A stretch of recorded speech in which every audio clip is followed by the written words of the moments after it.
A church full of grace. The News Church.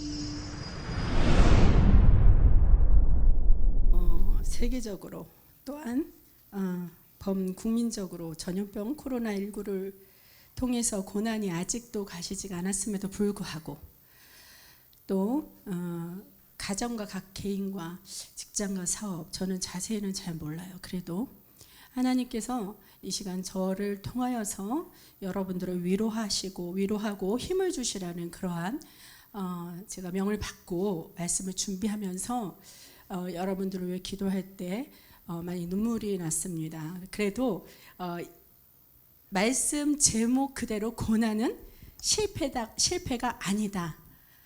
이 말씀을 주님으로부터 받았어요. 할렐루야. 믿습니까? 고난은 실패가 아니다.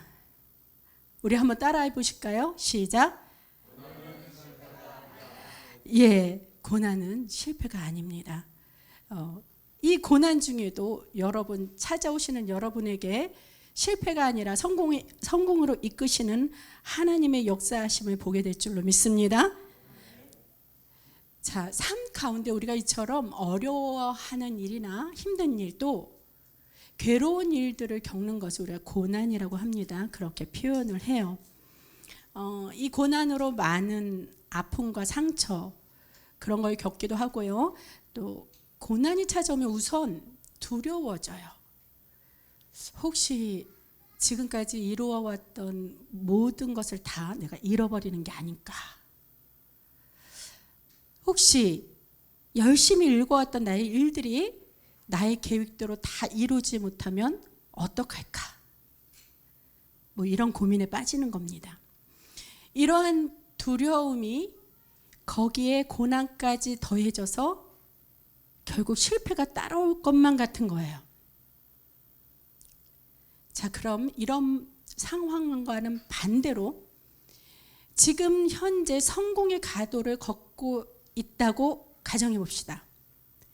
그렇다면 그 성공한 자녀나 성공한 사업이나 잘 키운 자녀나 또한 잘 관리된 내 건강 이러한 것들이 미래까지 계속해서 유지될까라고 확실하게 보장되어 있나요?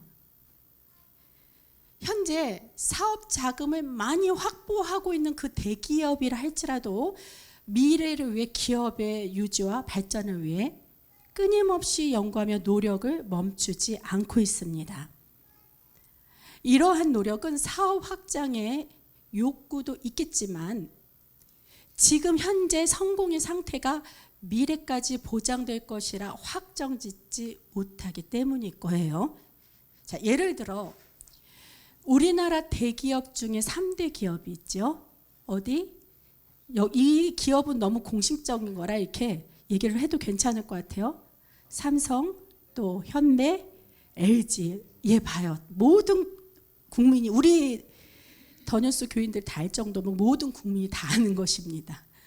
이 그룹 세 그룹과 함께 대한민국 경제계를 호령하던 4대 재벌 하나가 더 있었어요.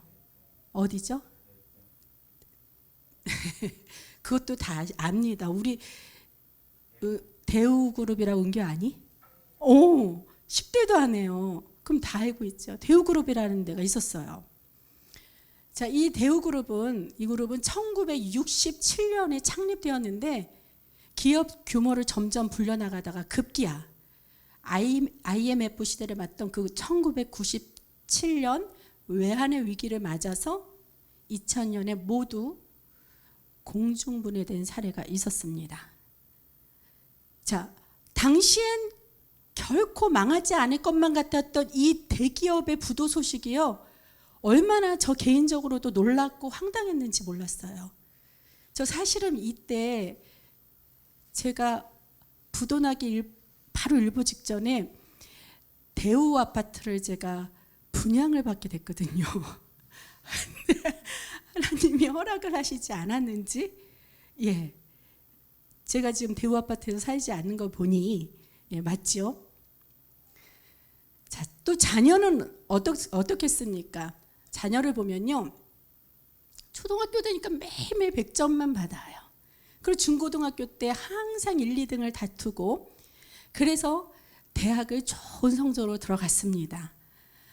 그러니 내 자녀가, 내 자식이 보니, 이 아들이 보니 너무너무 총명하고 그냥 두기 아까우니 그 자신의 소원대로 유학까지 보내게 돼서 석박사까지 다 공부시켜 주어서 성공을 시키게 부모의 도움이, 부모가 많이 지원을 해주고 그렇게 해줬습니다. 그래서 이 부모는 평생 이 자식이 자랑거리가 되어 행복할 줄 알았던 거예요. 근데 이 아들이 성인이 되고 결혼하니, 그리고 자신만의 가정을 꾸리게 되다 보니 어떻게 나 살기도 바쁘고 내 코도 석자라, 이젠 부모가 가만 보니 어려운 형편에 날 유학까지 보내고 공부시켜줘서 이제 한마디로 막말해서 진짜 빼먹을 것도 없단 말이죠. 이러다 보니 어떻게 그냥 부모를 버려두다시피 하네요. 몇 년, 몇십 년 연락도 안 돼요. 자식이 없는 거나 마찬가지였어요, 이 부모는. 근데도 호적상으로는 부양 가족이 분명히 있죠. 아들이 있는 거로 되어 있기 때문에 정부의 보조도 받지 못하고 계속 나이가 들어도 힘들게 사는, 어렵게 사는 그런 사각의 노인들을 우리가 매스컴 통해 많이 보고 있지 않습니까? 또 건강은 더구나 말할 나위도 없습니다. 현재 저와 여러분이 아무리 건강하다 자신하여 또 미래는커녕 바로 내일 우리가 어떻게 될지 몰라요. 이것이 인간의 연약함이라는 것입니다. 자, 이처럼 모든 연약함 때문에 실패하지 않으려 매일매일 관리가 필요하고, 예, 우리 선교사님 관리 매일 하시죠, 그렇죠? 더 이상 나빠지지 않기 위해서 사람이 할 노력하고 계시고 계속 기도하는 줄 믿습니다. 우리도 기도 계속하고 있으니까 힘을 내십시오. 하지만 이 더위에 너무 많이 하지 마세요. 많이 안 하셨죠, 이번 주에는? 아멘? 만보 이상 하지 말래잖아요, 담임 목사님이. 경험상 그런 것일 것입니다. 그래서 이렇게처럼 관리하고 또 연구하고 노력하면서 살아가는 이 삶이 세상 사람들의 인생입니다. 지금은 성공한 것처럼 보여도 언제든 고난이 찾아올 수 있다는 것이에요. 자, 이거를 역설적으로 바꿔 얘기하면 고난이 닥쳐와도 어떻게 반드시 실패하는 건 아니라는 겁니다. 오늘 본문에서 나오미가 그렇습니다. 나오미는요, 고난으로 인해 실패한 것 같았지만 이 나오미라는 한 여인의 인생을 하나님의 섭리와 경륜으로 말미암아 성공적으로 이끌어 주셨음을 볼 수 있습니다. 지금 이 시대에도 어떠한 고난이나 역경이 있을지라도 하나님이 함께 하시고 이끌어 주시는 모습을 말씀을 통해 깨닫기 바랍니다. 아멘. 그 은혜 가운데 저나 여러분, 우리 모두의 모습을 발견할 수 있을 것입니다. 주님 음성 듣는 귀한 시간 되길 바랍니다. 자, 그러면 우리가 본문으로 들어가서요. 보면 예수님이 태어나신 곳이 바로 어디요? 베들레헴이잖아요. 근데 그 같은 곳 베들레헴에서 예수님이 나시긴 약 1200년 전에 엘리멜렉과 나오미라는 그 부부가 살고 있었어요. 그때의 이야기를 지금 성경에서 하고 있는 것입니다. 이 두 부부 사이에 말론과 기럯이라는 그런 두 아들과 함께 농사를 지으면서 아주 단촐하게 살았던 농촌 가정입니다. 이들은 욕심도 탐욕도 경쟁심도 없이 순전하게 살아가고 있던 중 심한 기근을 맞게 되죠. 그래서 더 이상 농사도 지을 수 없게 되니 먹을 것도 떨어지게 되었습니다. 살 길이 막막했어요. 어쩔 수 없이 무엇이든 결정을 내려야 할 시기가 와서 이 두 부부는 결단을 하게 되었습니다. 그래서 엘리멜렉과 나오미 부부는 백방으로 여러 군데 알아보면서 고심 끝에 기근이 심하지 않은 모압이라는 그 땅으로 이사하기로 결심을 합니다. 모압이라는 곳은요, 아버지인 롯이 아버지인데 그 자기의 맏딸과 근친상간을 해서 얻은 아들이 이 모압의 조상이 된 그 땅이에요. 그러니 얼마나 죄가 만연하고 또 얼마나 죄가 만연한 곳에 우상이 또 얼마나 심하게 섬기는 그러한 이방 땅이겠습니까? 그런 땅으로 이주한다는 것이요, 이들에게는 결코 쉬운 일이 아니었어요. 여호와 하나님만을 섬기고 그러하게 섬기던 그 고향 땅을 버리고 떠난다는 것은 이들 부부에게는 정말 모험이라서 의지가 필요한 결단을 발휘하지 않을 수 없었습니다. 저도 목사 안수를 받기 이전에요, 평신도 시절에 약 20년이 넘는 그 세월 동안 지휘자 사역을 했었어요. 교회에서 지휘자로 사역을 임명받아 갔지만 지휘 말고도 뭐 반주 또 구역장 또 여러 가지 필요한 것에 사역을 했습니다. 근데 그 중에서도 저는 그 지휘하는 일을 얼마나 기뻤는지 몰라요. 왜 그러냐면 지휘할 때만큼은 정말 하나님께서 저를 붙잡고 쓰시는 것을 그때그때 예배 때마다 찬양을 드릴 때마다 제가 체험했기 때문입니다. 자, 뭐냐면요, 연습을 지휘자니까 시킬 거 아니에요, 대원들에게. 그럼 연습시킬 때는 제가 음악을 몇십 년 전공했음에도 불구하고 악보를 봐야 돼요. 외우지를 못하겠더라고요, 희한하게. 그냥 꼬박꼬박 악보를 짚어가면서 가르칩니다. 그러다가 나도 악보를 못 보는 주제에 무슨 대원들 앞에서 지휘를 하겠다고, 아이고 어쩌나 좀 더 많은 공부를 해갖고 올 걸, 뭐 여러 가지 심정으로 두려움에 그렇게 지휘대 앞에 서서 예배 순서 중에 성가대 찬양을 준비하게 됩니다. 그래서 이제 딱 서갖고 어떻게 해요, 대원들을 일으키고 제가 찬양을 시작하려고 준비하면서 딱 이렇게 손을 들고 준비를 해요. 그래서 예비 비트를 딱 하고 짠 하고 이렇게 반주자에게 사인해줘서 전주가 들어가면요, 와, 놀라운 일이 벌어집니다. 악보를 하나도 못 외우던 제가 그냥 제 앞에서 스크린이 지나가듯이 악보가 촤르륵 지나가는 거예요.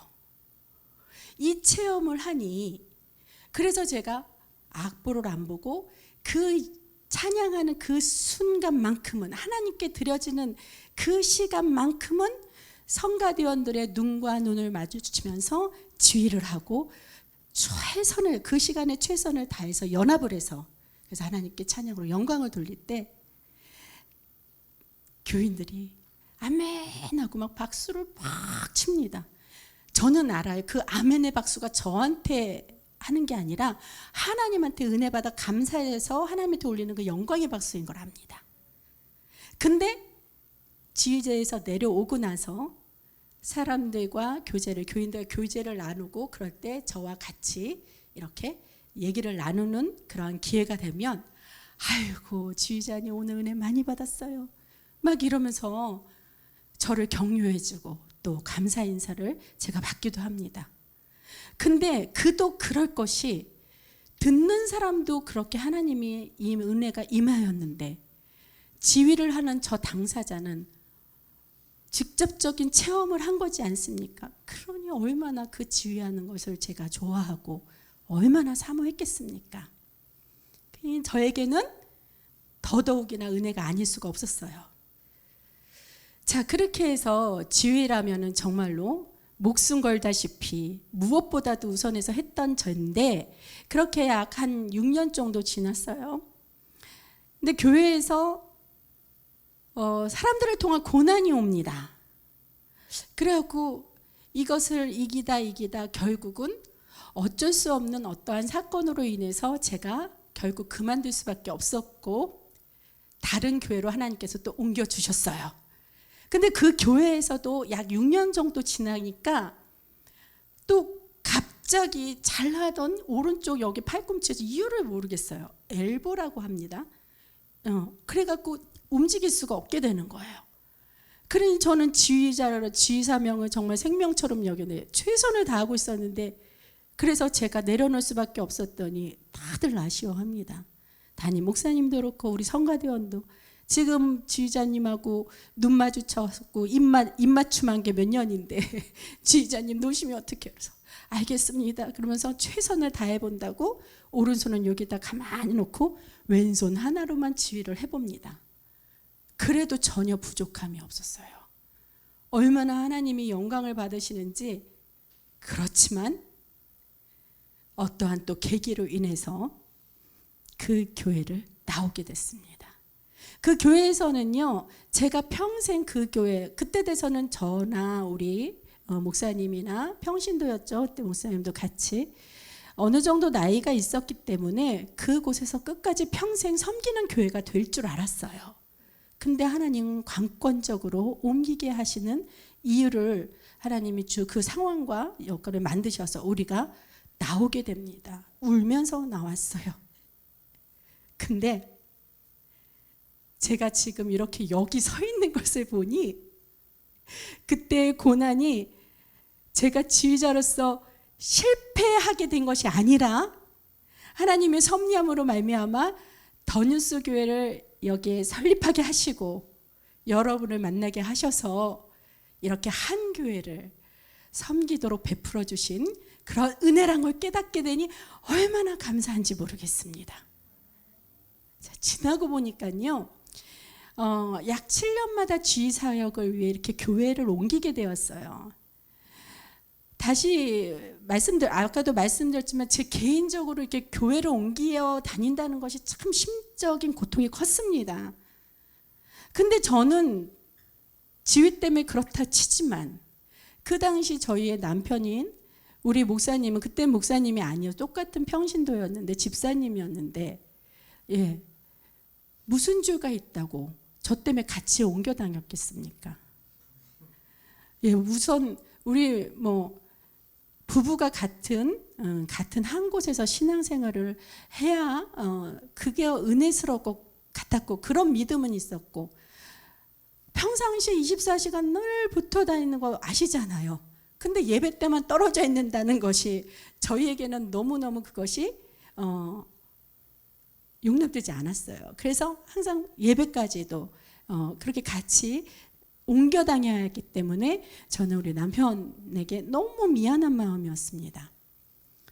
그뿐만 아니라 같은 교회 내에서 신앙생활 하면서 서로 각별히 여겨주며 기도를 서로 중보해주고 또 교제를 하면서 정이 돈독히 들었던 동역자들과도 헤어져야 돼요. 그리고 말씀을 공급받았던 그 스승님 목사님들 그분들과도 또 헤어져야 하니 이 모든 것을 다 내려놓고 옮기는 일이 더구나 평신도로서는 너무나 힘들었습니다. 이렇게 한낱 교회를 옮기는 일도 그러한 상황 속에 그렇게 어렵고 힘들었었는데 고향을 떠나 타지로 이민하는 그 나오미의 심정은 어떠했겠냔 말이에요. 기근으로 인해 고향을 떠나 모압으로 이사를 했지만 나오미 부부도 이 일을 통해 하나님의 섭리를 나타내시고 인도해 주실 것을 기대했기 때문에 이 부부도 용기를 냈다는 것입니다. 마침내 이들 가정은요, 모압 땅에 정착해서 아들 둘의 그 며느리 각각 얻게 되어 4식구가 6식구가 됐어요. 그래서 2명의 며느리까지 얻은 이 부부는 이때 그 행복한 가정의 그 절정기를 맞이하게 됩니다. 그러나 이곳에서의 행복은 또 잠시, 나오미 가정은 또 불행을 맞게 되죠. 어느 날 갑자기 남편이 죽어요. 지병도 없었는데. 그러자 얼마 지나지 않아 이 아들 둘까지도 또 죽습니다. 그래서 졸지에 시어머니와 2 며느리 이렇게 3 과부만 덩그러니 남게 되었어요. 자, 기껏 고향 땅을 떠나서 모압이라는 땅까지 와서 이제야 좀 살만했는가 싶더니만 이런 청천벽력이 일어날 줄 누가 알았겠습니까? 이제 나오미가 한 가정의 어른으로서 연약한 여인이지만 두 며느리를 이끌어 가야 했기에 너무 스스로 자신감이 저하되고 너무 어려움을 느끼게 됐습니다. 더군다나 타향살이라는 것이 얼마나 힘들다는 것을 나오미가 살면서 더욱 뼈저리게 느꼈기 때문에 남편 없이 아들도 없이 살아간다는 것은 상상도 하기 싫었을 것입니다. 그래서 이때 나오미가 안 되겠다 싶은 거예요. 그래서 다시 고향으로 가기로 결심을 합니다. 자, 고향을 떠났다가 다시 고향으로 돌아오는 사람들은 대부분 어떨 때 돌아오죠? 금의 환영한다 그래갖고 이렇게 막 기쁘게 이러면서 피켓 들고 오잖아요. 근데 이 나오미는요, 실패해서 돌아온 그 초라한 과부처럼 보일까봐 다른 그 고향의 다른 사람들의 그 시선이 꽤나 신경이 쓰였을 거란 말이죠. 그래서 나오미는 두 며느리에게까지 이러한 공경함을 주고 싶지 않아서 너희 둘은 모압이 고향이니까 집으로 각각 돌아가서 재혼을 해서 다시 제가 하여서 행복한 삶을 다시 꾸리라고 그렇게 선처를 해줍니다.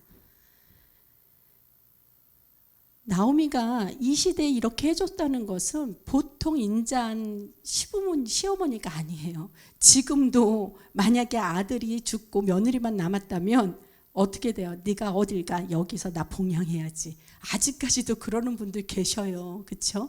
이 시대의 나오미는 이 한 가지 사실만 보더라도 참으로 인자하고 마음이 여유롭고 그렇게 사랑이 많았던 그러한 여인임을 알 수 있었어요.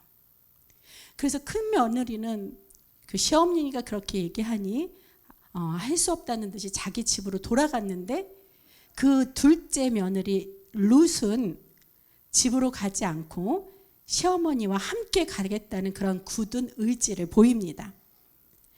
그래서 룻기 1장의 16, 17절을 보면 나오미의 둘째 며느리 이 룻이 말하는 것이 기록되어 있어요. 제가 한번 읽어볼게요. 1장 16절 17절까지입니다. 룻이 이르되 내게 어머니를 떠나며 어머니를 따르지 말고 돌아가라 강권하지 마옵소서.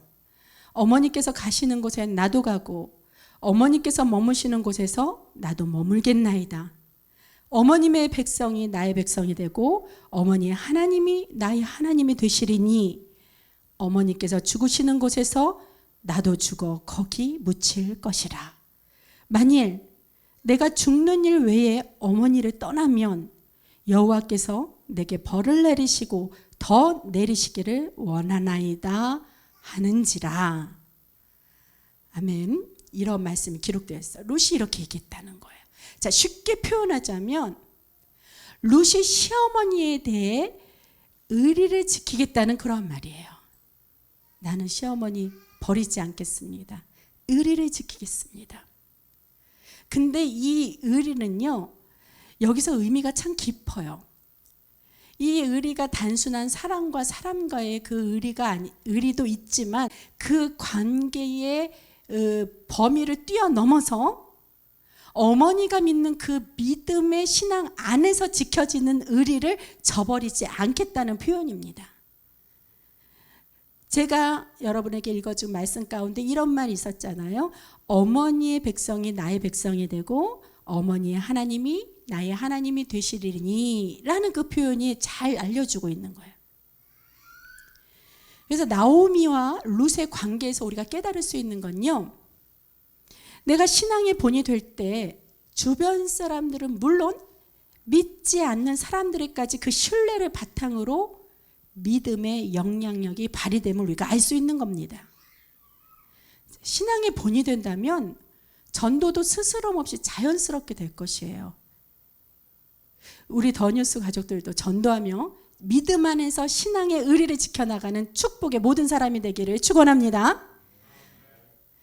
자, 말씀을 보니요, 나오미는 아무 잘못도 없는 것 같은데 왜 기근을 당하고 남편과 두 아들을 잃어야 하는 그 고난을 받아야 할까요? 결론적으로 얘기하면 이 모든 것은 하나님의 섭리이고 주권하심에 있는 하나님의 경륜이라는 것입니다.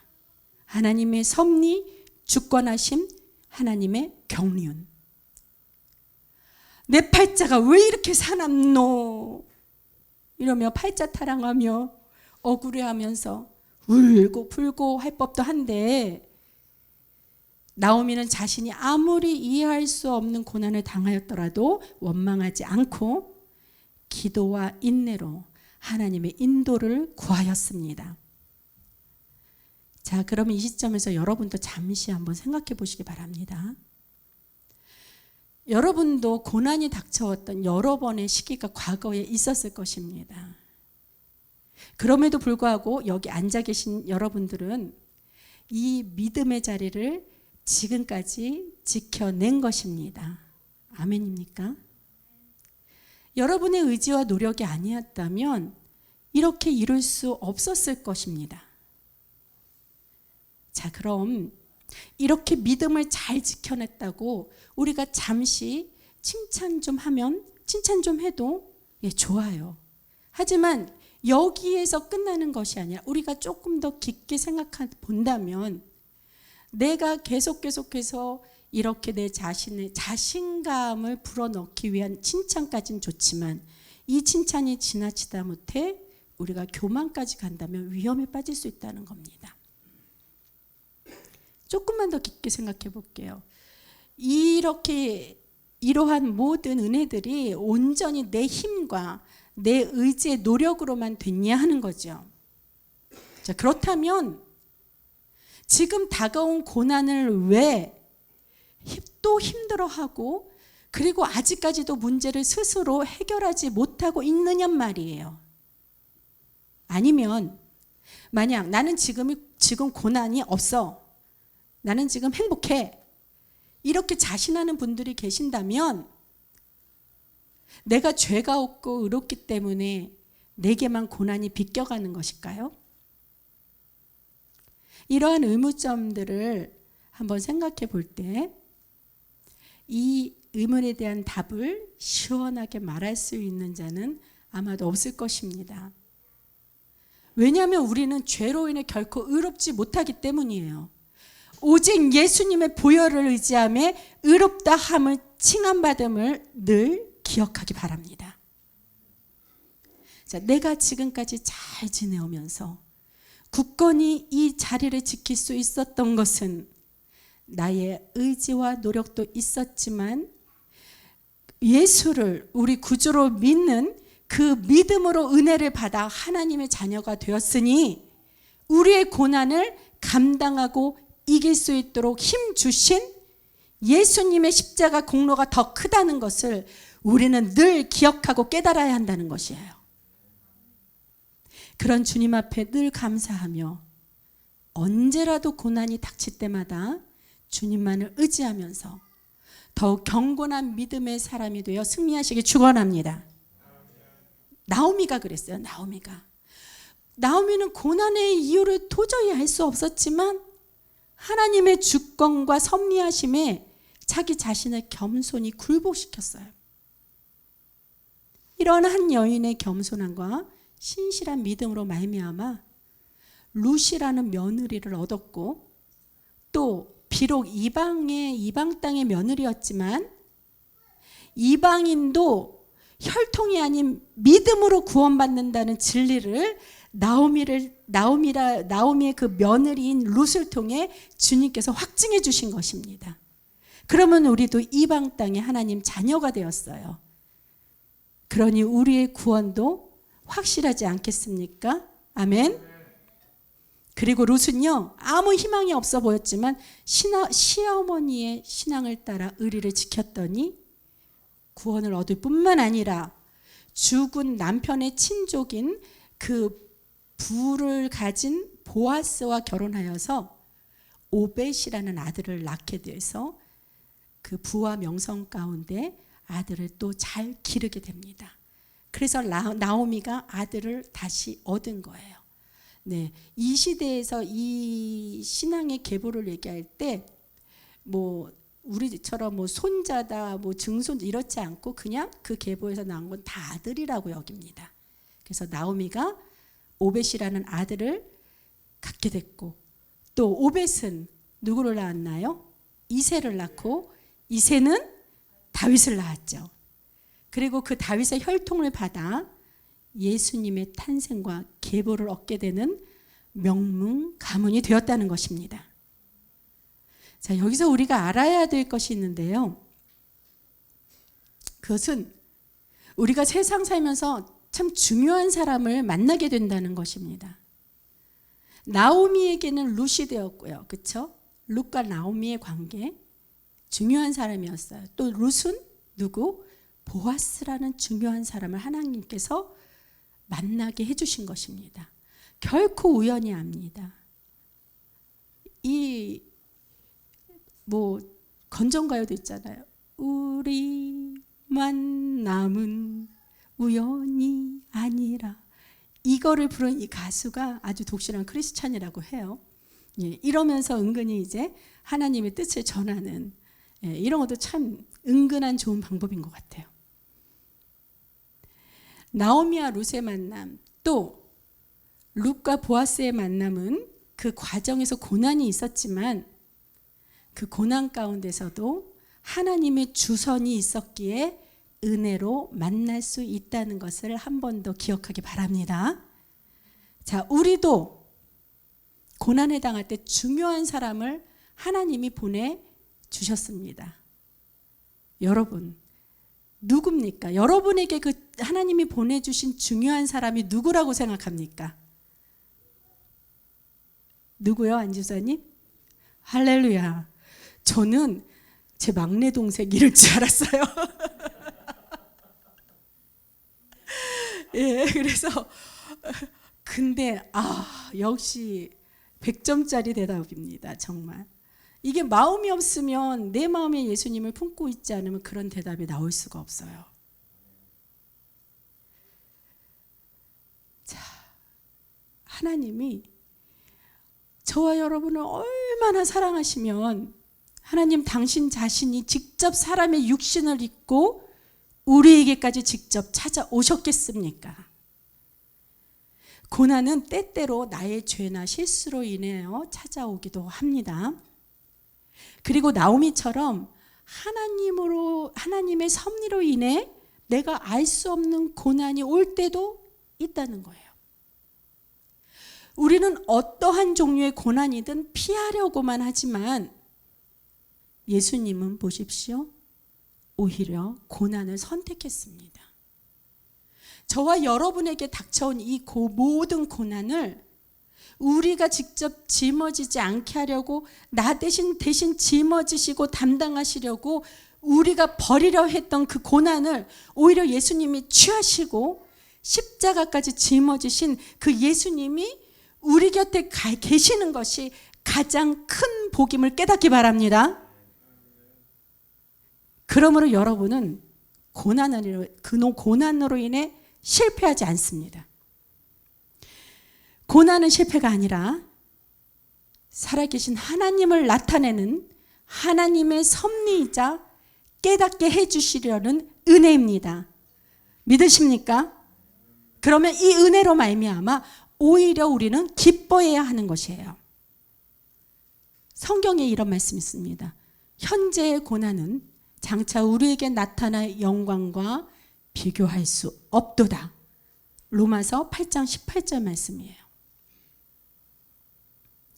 사랑하는 헌수교회 여러분, 우리가 오늘 찬양 시간에 찬송가 373장을 불러봤잖아요.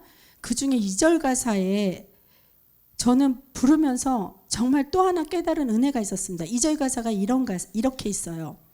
큰 물결 일어나 쉬지 못하나 이 풍랑으로 인하여 더 빨리 갑니다. 아멘. 큰 물결 때문에 우리가 고난을 받고 쉴 새 없는 마음의 심적 고통을 받고 어려움을 겪으나 이 고난 때문에 우리가 더 하나님을 의지하고 예수님의 말씀을 의지하여서 우리가 더 주님 앞으로 빨리 갈 수 있다는 거예요. 그래서 이 고난이 실패가 아니라 주님께서 해주시는 성공으로 이끌어갈 수 있는 속히 빠른 길이라는 것입니다. 믿으십니까? 현재의 고난을 보지 마시고 미래에 나타날 주님의 영광을 미리 보며 고난을 이기고 기뻐하면서 감사하는 그런 믿음의 경지에까지 이르게 되기를 그리스도 예수님 이름으로 축원합니다. 저와 여러분 실패하지 않습니다. 하나님의 말씀으로 약속해 주셨잖아요.